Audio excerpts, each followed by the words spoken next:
अस्सलामु अलैकुम वरहमतुल्लाहि व बरकातुहू। प्यारे दोस्तों, आपकी शादी को 3 साल हो गए, 5 साल हो गए, 7 साल हो गए, यहाँ तक के 10 साल भी हो गए हैं, लेकिन उसके बावजूद भी आपको औलाद नहीं हो रही, या तो आपको एक औलाद हुई, अब दूसरी औलाद नहीं हो रही है और आप औलाद के लिए बहुत ज़्यादा परेशान हैं, तो आप बिल्कुल सही वीडियो पर हाजिर हुए हैं, क्योंकि आज की इस वीडियो में हम आपके लिए एक ऐसा खास पावरफुल अमल लेकर के हाजिर हुए हैं कि जैसे ही आप इस अमल को मुकम्मल कर लेंगे, आपको औलाद होने की खुशखबरी मिल जाएगी। जी हाँ दोस्तों, बस आप इस अमल को मुकम्मल कर लीजिए, औलाद होने की खुशखबरी आपको मिल जाएगी। दोस्तों, औलाद होना ये अल्लाह तबारक व तआला की एक बहुत बड़ी नेमत है, लेकिन कुछ औरतों में कुछ प्रॉब्लम होने की वजह से औलाद नहीं होती है, या तो दोस्तों कुछ मर्द में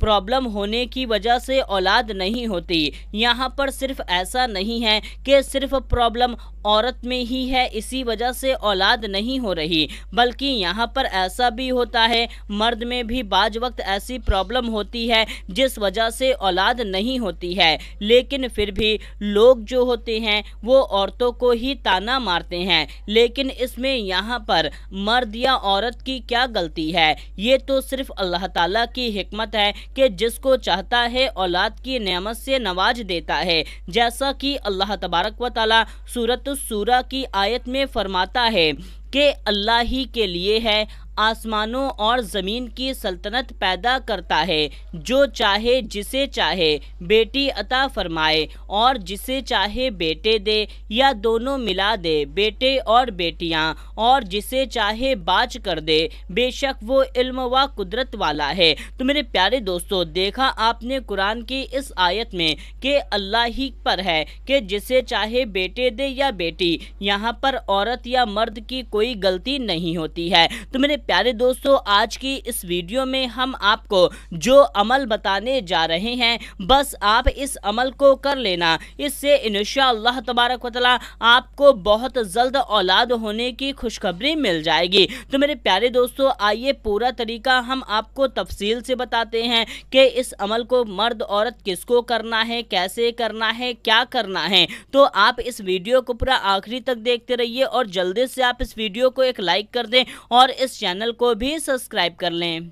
तो मेरे प्यारे दोस्तों, इस अमल को आपको लगातार 3 दिनों तक करना होगा। 3 दिन के बीच में एक भी दिन का गैप नहीं होना चाहिए। मुश्किल से 3 से 4 मिनट का वक्त लगेगा इस अमल को करने में, और इस अमल को चाहे मर्द कर ले या चाहे औरतें कर लें, कोई भी कर सकता है। दोस्तों, इस अमल को आपको पाक साफ बावजू होकर के ही करना है। नापाकी की हालत में बिना वजू के इस अमल को आपको हरगिज नहीं पढ़ना है। तो दोस्तों, इस अमल को आपको मगरिब की नमाज के बाद से रात में सोने के वक्त से पहले पहले आपको इस अमल को कर लेना है, यानी कि जब मगरिब की अजान हो जाए तो उसके बाद से लेकर के जब आप सोने जाते हैं, सोने से पहले पहले ही आपको इस अमल को कर लेना होगा। तो दोस्तों, इस अमल को करने के लिए आप क्या करें कि आप मगरिब की नमाज पढ़ने के बाद चाहे तो फ़ौरन कर लें, या जब भी आप चाहे तब आप रात में सोने से पहले इस अमल को कर लें। तो दोस्तों, सबसे पहले आप 1 गिलास पानी ले लें। मर्द कर रहे हैं तो भी या औरतें कर रही हैं तो भी आपको 1 गिलास पानी ले लेना है। 1 गिलास पानी ले करके आप एक पाक साफ जगह पर बैठ जाएं। आप किसी भी जगह पर बैठ सकते हैं, चाहे अपने बेड पर बैठ जाएं, ज़मीन पर बैठ जाएं, कहीं पर भी आप बैठ जाएं। बैठने के बाद में आप क्या करें, उस 1 गिलास पानी को आप अपने सामने रख लें और फिर आप इस वजीफे को पढ़ना शुरू करें।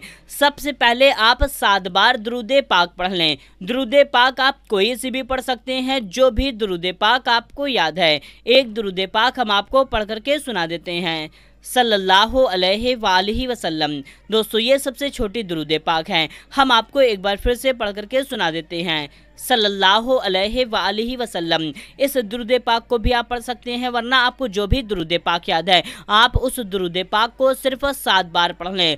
फिर आप इसको सिर्फ 33 बार पढ़ें, 33 टाइम्स। बिस्मिल्लाहिर्रहमानिर्रहीम। बिस्मिल्लाहिर्रहमानिर्रहीम। जी हाँ दोस्तों, बिस्मिल्लाह शरीफ को आपको सिर्फ 33 बार पढ़ लेना है। 33 बार से ना ही आप एक बार कम पढ़ें और ना ही आप एक बार ज़्यादा पढ़ें, इस तरीके से पढ़ें। बिस्मिल्लाहिर्रहमानिर्रहीम, बिस्मिल्लाहिर्रहमानिर्रहीम, बिस्मिल्लाहिर्रहमानिर्रहीम। दोस्तों ये हमने सिर्फ 3 बार पढ़ा, लेकिन आप इसको पूरा 33 बार पढ़ लें और फिर आप आखिरी में 7 बार दुरूद पाक पढ़ लें। आखिरी में 7 बार कोई से भी दुरूद पाक पढ़ सकते हैं। बस इतना छोटा सा वजीफ़ा पढ़ने के बाद में जो आपने पानी लिया हुआ था उस पानी पर आपको दम कर देना है, यानी कि उस पानी पर आपको अच्छी तरह से फूंक मार देना है। फूंक मारने के बाद में अब आप क्या करें कि आप आधा गिलास पानी खुद पिएं और आधा गिलास पानी अपने शौहर को पिला दें। या तो दोस्तों अगर मर्द इस वजीफ़े को कर रहे हैं तो आधा गिलास पानी खुद पिएं और आधा गिलास पानी अपनी बीवी को पिला दें, यानी कि आधा आधा गिलास पानी पी लेना है। और इसी तरीके से इस अमल को आपको लगातार 3 दिनों तक कर लेना है। तीनों दिन आपको मगरिब की नमाज के बाद ही करना है। या तो दोस्तों आप चाहे तो पहले दिन मान लीजिए मगरिब की नमाज पढ़ने के फ़ौरन बाद कर लिया, दूसरे दिन आपने इशा की नमाज पढ़ने के फ़ौरन बाद कर लिया और तीसरे दिन आपने रात में सोते वक्त भी कर लिया। तो इस तरीके से अलग अलग वक्तों में भी कर सकते हैं, लेकिन आपको मगरिब की नमाज के बाद से ही करना होगा, यानी कि मगरिब के वक्त से बाद से ही आपको इस अमल को करना होगा। बस आप इस अमल को 3 दिनों तक कर लें, फिर उसके बाद में इसका कमाल, इसका करिश्मा देखना।